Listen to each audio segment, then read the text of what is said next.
que Jesus realizou. Alguém sabe, por acaso, qual foi o quarto milagre que Jesus realizou? Alguém sabe? Alguém arrisca? Isso, estão devagar, hein? Quem acertar vai ganhar um presente. Ninguém vai acertar, não é possível. Qual foi o primeiro milagre? A água transformada em vinho. A água transformada em vinho. Eu preguei isso, né? Qual foi o segundo milagre que ele fez? A cura do filho do servo do rei. Daí vem o terceiro sinal, que foi o que eu preguei semana passada. A cura do paralítico de Betesda. E hoje é o quarto. Está no Evangelho de João, capítulo 6. E é talvez um dos milagres mais famosos, mais conhecidos de Jesus. Se os outros milagres, como por exemplo a água em vinho, a cura do filho do oficial do rei, né? O tanque de Betesda, se essas passagens só João relata, essa aqui de João 6 não. Todos falaram sobre isso. Qual que é o milagre? Qual que é o milagre mais alto?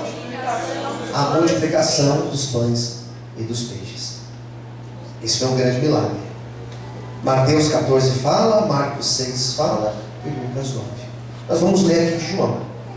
Versículo 1 diz assim: quem já encontrou, diga amém.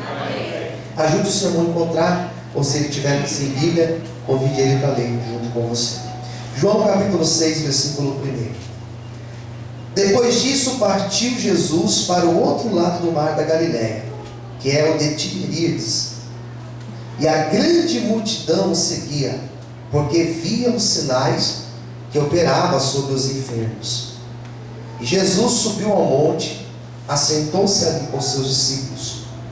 E abaixo a festa dos judeus estava próxima. Então Jesus, levantando os olhos e vendo que uma grande multidão vinha ter com ele, disse a Filipe: eu preciso que você preste muita atenção agora, que aqui vai começar a minha pregação, tá?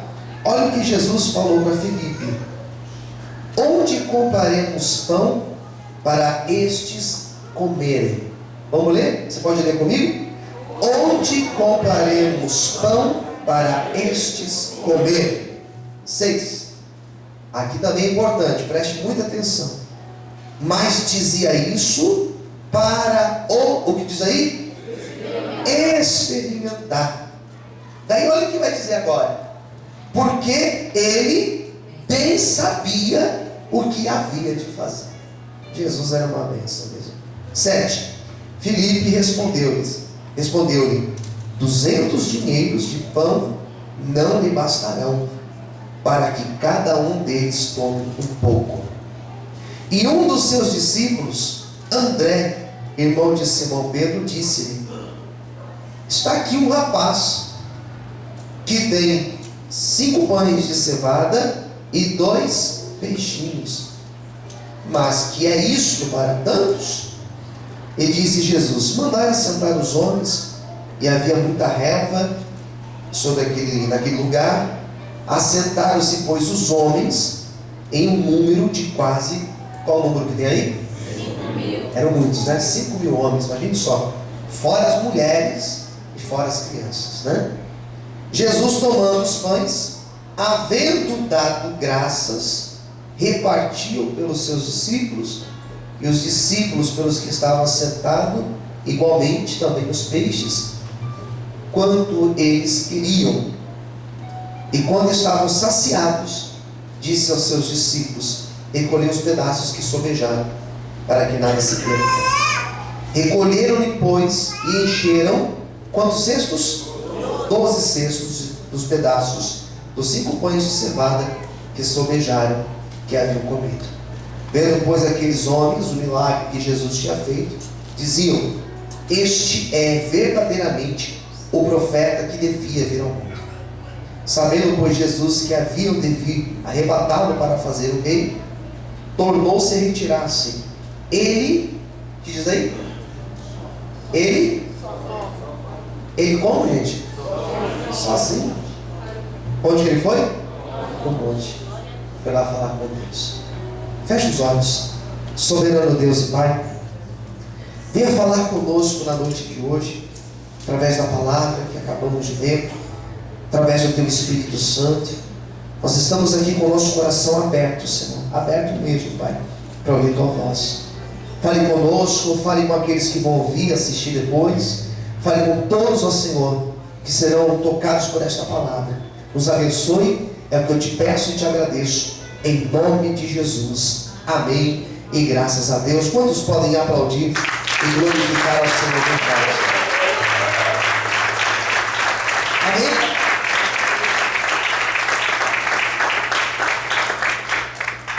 Os 4 evangelhos, Mateus, Marcos, Lucas e João, os 4 falaram essa história. Cada um falou de um jeito. E não significa que mentiram. É que cada um teve uma percepção daquele milagre. Cada um ouviu dizer daquele milagre de uma forma. Lucas ouviu dizer de um jeito, João pôde presenciar de uma outra maneira. Então cada um percebeu de uma forma. Por isso que nós temos escritos diferentes. E cada um também escreveu com uma intenção. Esse destaque que eu dei em alguns versículos, se não me engano foram 2 ou foram 3, que fala de Filipe, João destaca isso. Os outros textos não vão dar tanta menção nesse ponto. Esse milagre, ao meu ver, ele é importante, porque ele mostra a essência de Cristo. A preocupação de Cristo em suprir a necessidade somente espiritual? Não. A necessidade física da pessoa. Ele curou muitos. E o texto de João vai dar esse destaque. Que as pessoas iam atrás de Jesus por causa dos milagres. Por causa dos sinais. Dá a impressão que o povo era até interesseiro. E na verdade, irmãos, tem muita gente que vem para a igreja por interesse. Depois se converte. Depois realmente se apaixona por Jesus e começa a vir para a igreja não por interesse, mas vem para agradecer, como nós louvamos, vem para adorar o Senhor, porque a vida só tem sentido na presença de Deus. Então esse texto de João ele é muito rico em detalhes. Tem esse detalhe, que as pessoas iam por causa dos sinais. E existiu uma grande multidão. Se o texto está me falando de 5.000 homens, basta você dar uma olhada aqui na igreja e ver o número de mulheres que nós temos aqui. É um número superior ao de homens. E se você for lá na escolinha das crianças, você vai ver um monte de crianças. Então nós temos uma menção que aqui, se existiam 5.000 homens, fora mulheres e crianças, aqui deveria ter pelo menos, talvez umas 20.000 pessoas, por baixo. E era uma grande multidão que estava ali, aguardando ser curado, aguardando ouvir uma palavra, um ensinamento. E as horas foram passando, era um lugar deserto, o texto fala isso também. E começou a dar fome. Imagine só, já viu uma criança com fome? Você já viu uma criancinha com fome? Chora, querido, sim ou não?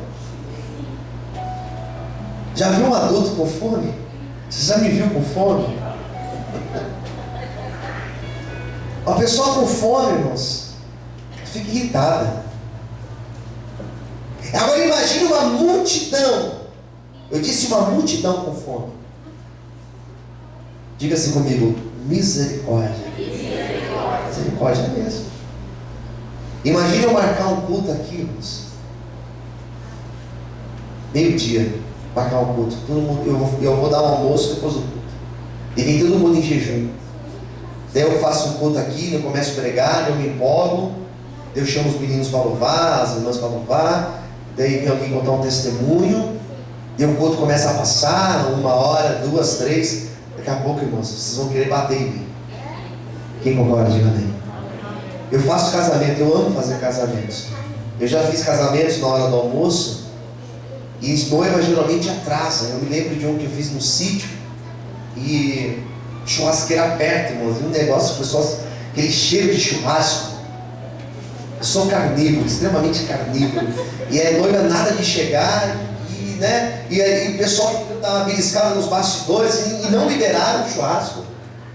Teve que esperar a noiva. Só sei que na hora que a noiva chegou, o fotógrafo chegou para mim e falou assim: pastor, faz rapidinho a cerimônia. O pessoal estava morrendo de fome.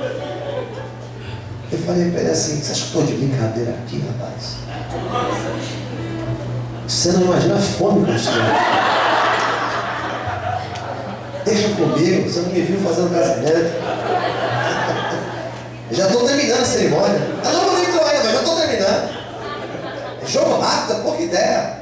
Vem aqui, você quer casar? Tem certeza? Fala então aqui, sim ou não? Sim, casou. Casou. Estou brincando. Mas eu falei para ele, eu falei: não, pode ficar tranquilo que aqui a gente resolve rápido. Era uma multidão que estava com fome. Esse milagre, quando você lê um milagre em um evangelho, você tem que tomar atenção nele, porque alguém relatou. Quem entendeu, diga amém. Se 2 evangelhos falarem desse mesmo milagre, a atenção deve ser maior. Se 3 evangelhos, geralmente Mateus, Marcos e Lucas, falam das mesmas coisas, se os 3 falaram, dê atenção muito especial a isso. Agora, se os 4 evangelhos falarem desse milagre, realmente você deve parar, você deve ler e você deve perguntar: o que isso é tão importante que os 4 evangelhos citam? Por que esse texto aqui é importante, pastor? Porque Jesus deixou claro que Ele não está preocupado apenas em te levar para o céu. Ele está preocupado em te levar para o céu, sim, e glória a Deus por isso. Mas Ele também está preocupado sobre o assunto do teu casamento, que talvez não está bem. Ele também está preocupado com a tua vida financeira, que talvez não está bem. Ele também está preocupado com a tua saúde física, porque talvez ela não está bem. Eu quero te dizer que o Senhor não está preocupado apenas com a tua alma, Ele está preocupado com você, corpo, alma e espírito. Por isso não se preocupe, todas as nossas necessidades, elas serão supridas pelo Senhor. Se você crê, glorifica e aclama Ele nessa noite. Aleluia! Glória a Deus! Pode não glória a Deus aí, não? Amém? Bom, daí tem a história de Filipe que entra aqui, né? João fala de Filipe, fala que Jesus queria experimentar Filipe. Jesus tinha 12 homens ali, que eram chamados os seus discípulos. Era uma escola aquilo ali. E João fala que ele não olha para Pedro, ele não olha para Levi, não olha para Judas. E Judas era o que cuidava do dinheiro. Eram 2 Judas, tinha um chamado Iscariotes. Ele que cuidava do dinheiro, não foi para ele. Segundo João, ele olha para Filipe. E quando ele olha para Filipe, ele pergunta: Filipe, quanto nós precisamos para comprar comida para esse povo aí? E eu começo a pensar que Filipe, ele deve ter olhado assim para Jesus e feito uma cara de estranheza assim. E ele não deve ter dito, mas ele deve ter pensado: está brincando? Que pergunta é essa? 5.000 homens. Geralmente o homem come mais que mulher, apesar que tem mulher que arrebenta, né? Mas eram 5.000 homens. Uma multidão de crianças, e aquela choradeira, criança querendo comer, e esposo brigando com a mulher, e aquela confusão. E Jesus simplesmente pergunta: quanto nós precisamos para alimentar essa multidão? E Filipe, com muito respeito, ele olha para Jesus e fala assim: Senhor, nem 200 dinheiro seria suficiente para comprar pão Esse povo só dá uma beliscada, só um aperitivo, não dá. São muitas pessoas e o lugar é deserto. Quem entendeu, diga amém. Amém. Essa foi a resposta, esse foi o posicionamento de Filipe. Filipe falou alguma mentira, sim ou não? Sim ou não? Não. Filipe, ele foi racional. Porém, o texto vai mostrar o que acontece do outro lado. Porque se por um lado Filipe foi racional, se por um lado Filipe pensou como eu pensaria, como você também pensaria, se por um lado Filipe teve esse negócio de pensar, raciocinar, fazer uma conta, Jesus pelo outro lado, o texto vai falar o seguinte: Jesus já sabia o que ia fazer, mas Jesus estava experimentando Filipe. Queridos, em alguns momentos Jesus vai te experimentar. Em alguns momentos o Senhor vai me experimentar. Em alguns momentos o Senhor vai querer saber o que existe no nosso coração. Quem está me entendendo, diga amém. Em alguns momentos o Senhor vai querer saber se o nosso louvor é verdadeiro. Teve um louvor que nós cantamos aqui, eu acho muito bonito, aquele perto que está lá, Manuel, né? A parte do coro. Como que é a parte do coro? Te louvarei. Você pode cantar também? Olha agora, o que você disse? Não importam as circunstâncias. Adorarei? Adorarei. Somente a Ti, Jesus. Somente a Ti, Jesus. Primeira parte que é interessante. Vou te louvar e não importa a circunstância. Se o meu filho morrer, eu vou te louvar do mesmo jeito, Senhor. Se eu ficar desempregado hoje, eu vou te louvar do mesmo jeito. Se a minha casa pegar fogo hoje, eu vou te louvar do mesmo jeito.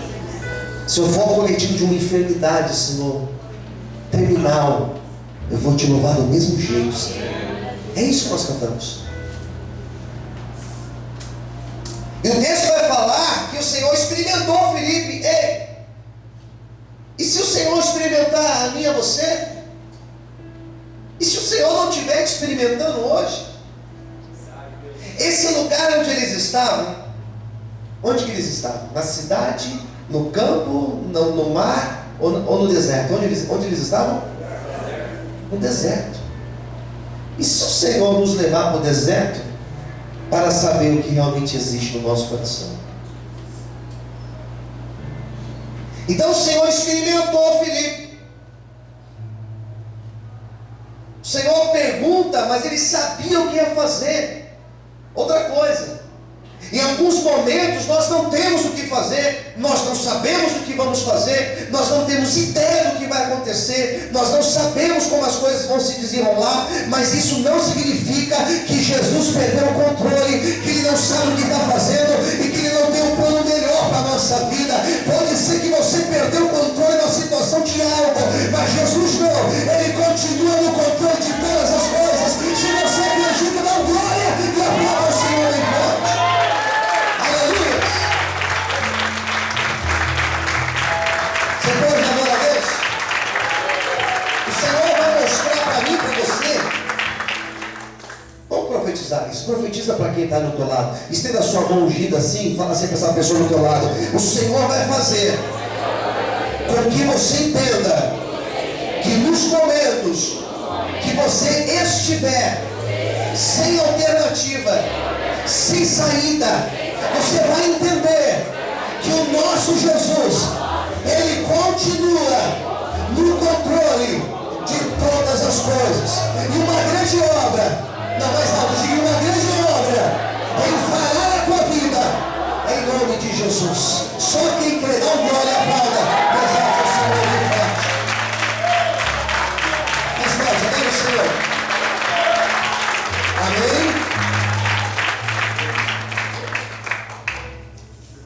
Gideão fala: Senhor, eu não sei. Eu não sei. Sinceramente, eu não sei. Não tenho dinheiro. Se eu tivesse dinheiro aqui, se eu até eu arrumar, mas eu não tenho dinheiro. E outra, aqui não tem onde comprar, Senhor. Então, eu não sei o que eu faço. E é problema seu, Senhor. Amém, queridos?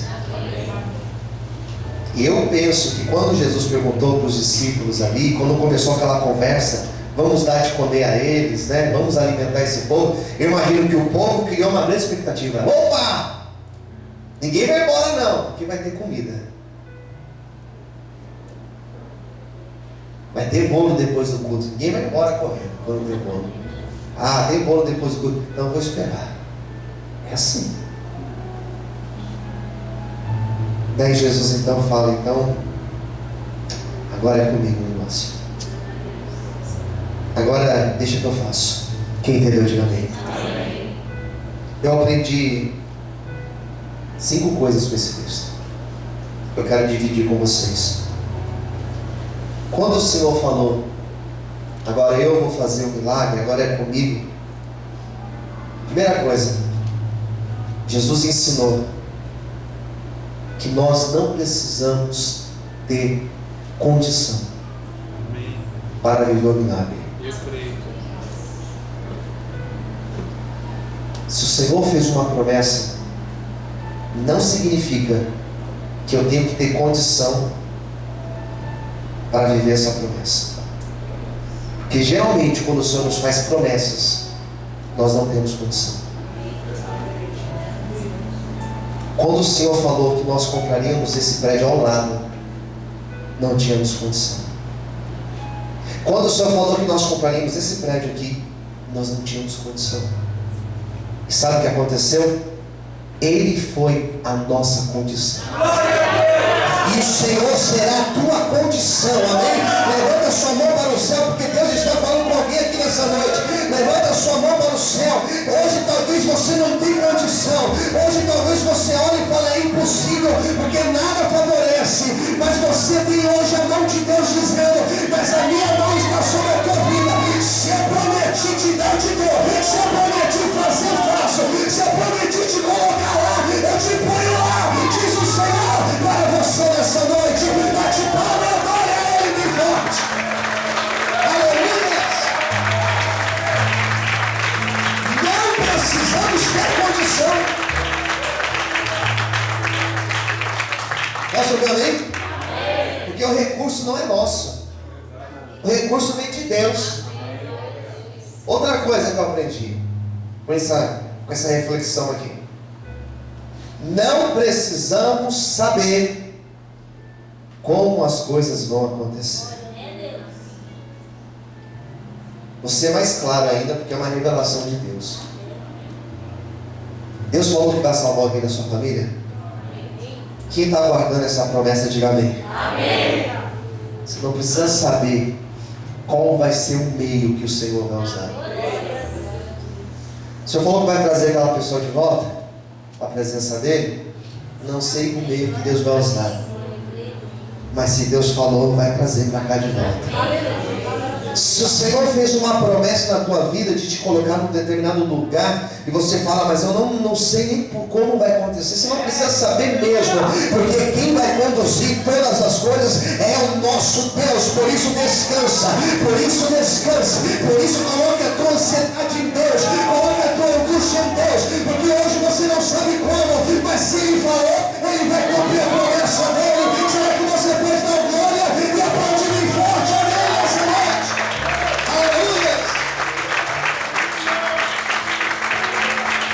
Amém! Terceira coisa que eu aprendi com esse texto: não sou eu que faço a obra. Quem fará a obra será Deus. Deus que fará a obra. Amém? A obra de convencer alguém, a obra de buscar algo que está perdido, a obra de restaurar. Isso não virá das tuas mãos. Pode parar. Isso virá nas mãos de Deus. Quem fez o milagre foi Jesus. Por quê, pastor? Para que apenas o nome dele fosse exaltado e glorificado.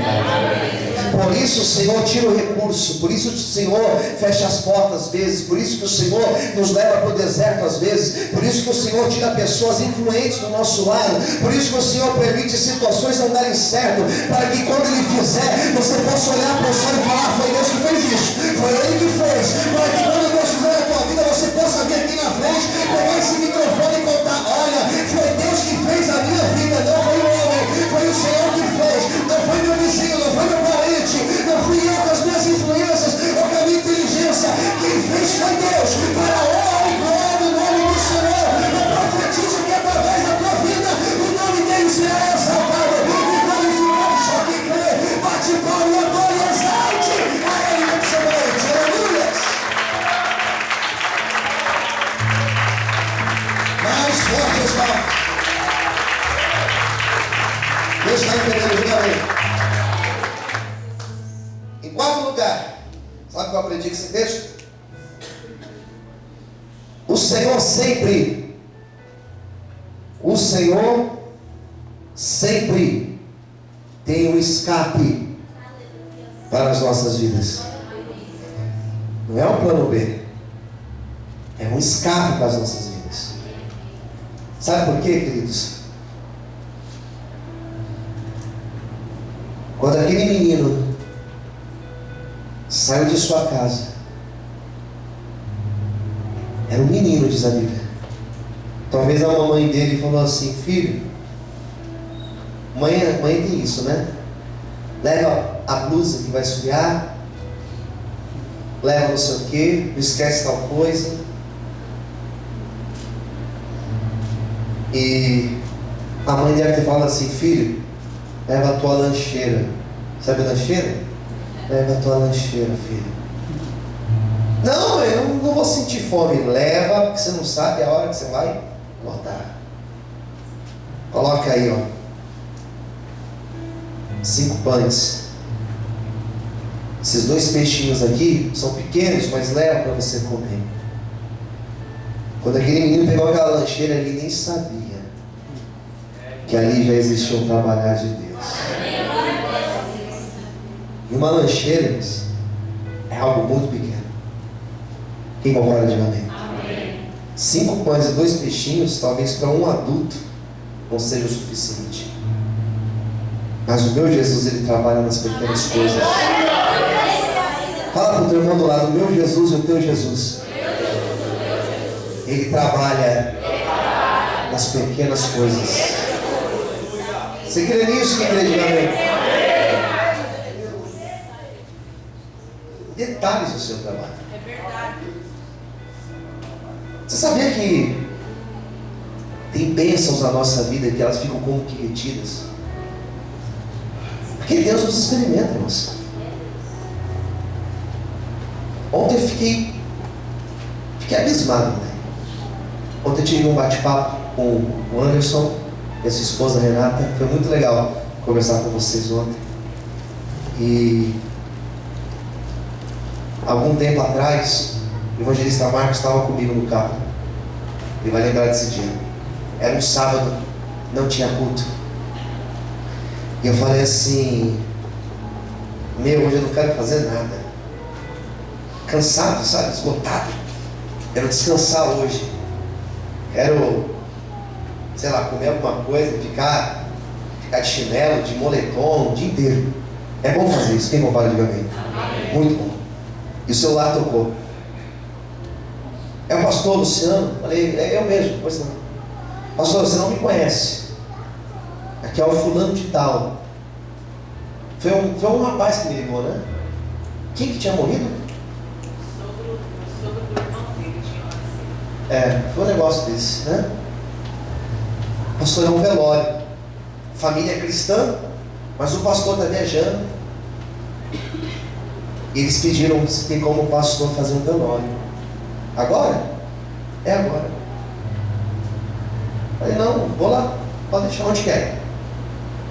Cemitério aqui da freguesia. Eu falei, não, pode deixar que eu vou. Eu fui em casa, troquei de roupa, porque eu estava com uma roupa. Não minto, tava, a roupa que eu estava mesmo. Passei na hora lá. E ontem eles me disseram que eles estavam no velório. Que coisa, eu não sabia, né? E eles estavam me dizendo que a família lembra até hoje disso. Como não lembrar, né? O pastor esquece, mas a família jamais vai esquecer. E eu penso que naquele dia Deus deve ter olhado assim para mim e deve ter dito: deixa eu experimentar esse cara aí. Às vezes Deus coloca algumas coisas na nossa vida, parece tão simples, né? É Deus experimentando. Verdade. Às vezes coloca alguém na rua para chegar para você e falar: me dá um prato de comida. Às vezes Deus faz você enxergar algumas coisas na hora que precisam ser feitas. Faça ou não faça? Deixa que outro faz. E às vezes é um negócio no chão. Você passa, você viu? Deixa que alguém pega, né? Talvez é Deus experimentando. Porque Deus trabalha nos detalhes.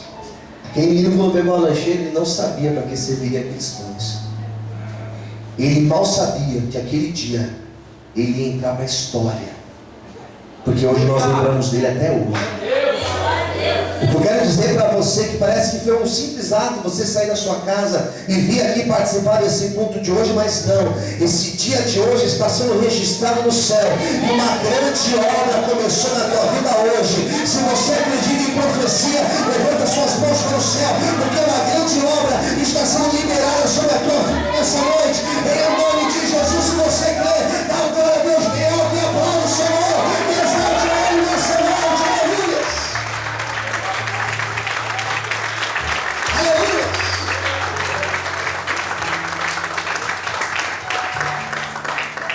Quem entendeu, diga amém.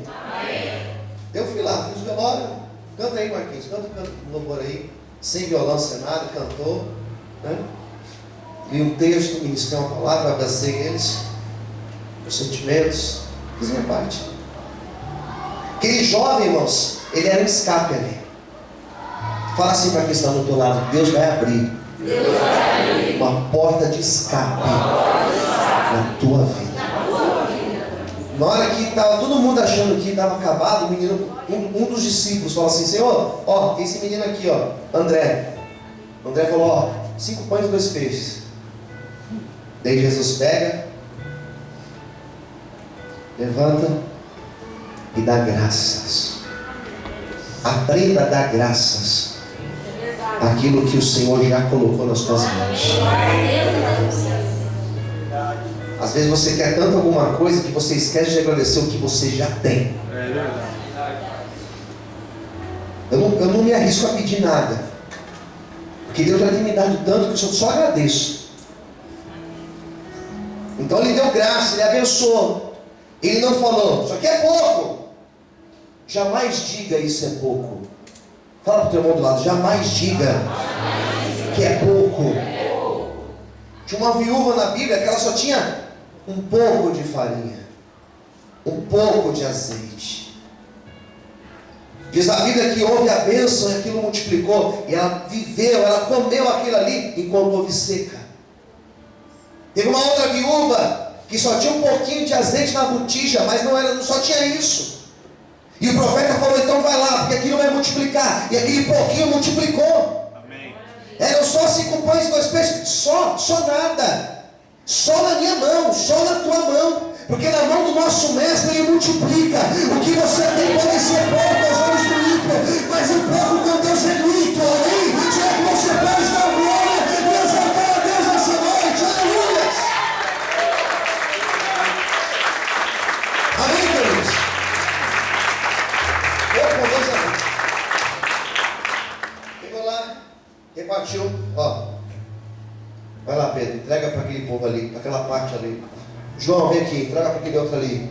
Você aqui, ó, vai lá, entrega para aqueles lá. E começou a entregar.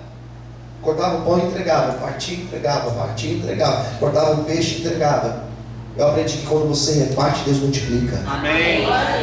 Se esse moleque aqui guardasse só para ele os 5 pães e 2 peixes, egoísta, né? E ele ia ficar com fome depois. Mas aqui, quando repartiu, houve a multiplicação. Fala para o teu irmão do lado, quando você reparte, Deus multiplica. E quando você dá, você recebe em dobro, em triplo, 10 vezes mais. Ontem nós falávamos sobre Lázaro, eu preguei, sobre Zaqueu. Zaqueu foi um homem que eu preguei domingo, né? Foi uma benção todo domingo. E Zaqueu, o que ele falou? Senhor, o que eu roubei, eu vou devolver quantas vezes mais? 4 vezes mais. Só que Zaqueu era muito inteligente, muito calculista. Ele já tinha ouvido falar de Jesus.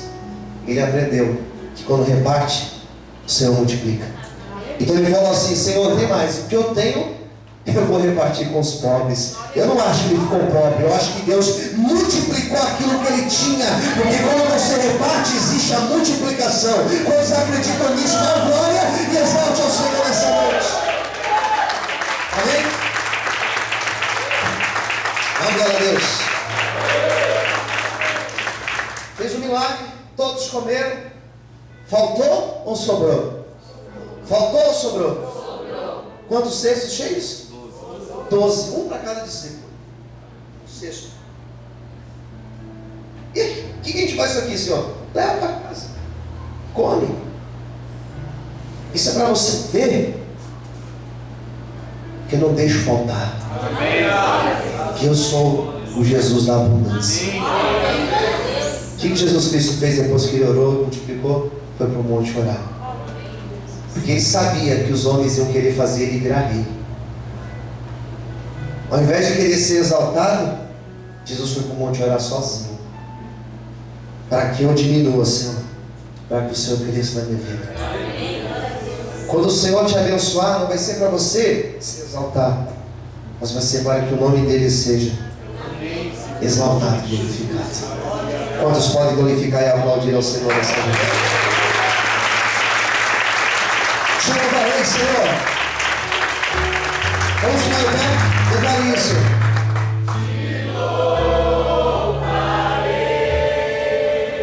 Amém. Pode fechar os seus olhos. Levanta suas mãos para o céu. Não importam as circunstâncias. Adorarei, Senhor.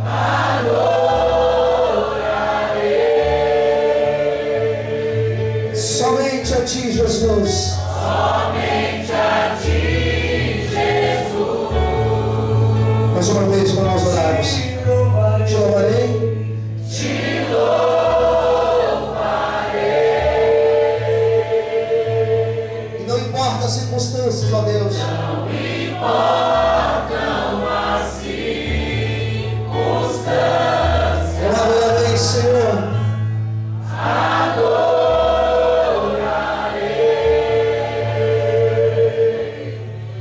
Somente a Ti. Somente a Ti, Jesus. Qual é o milagre que você precisa nesta noite? Senhor Deus e Pai, eu quero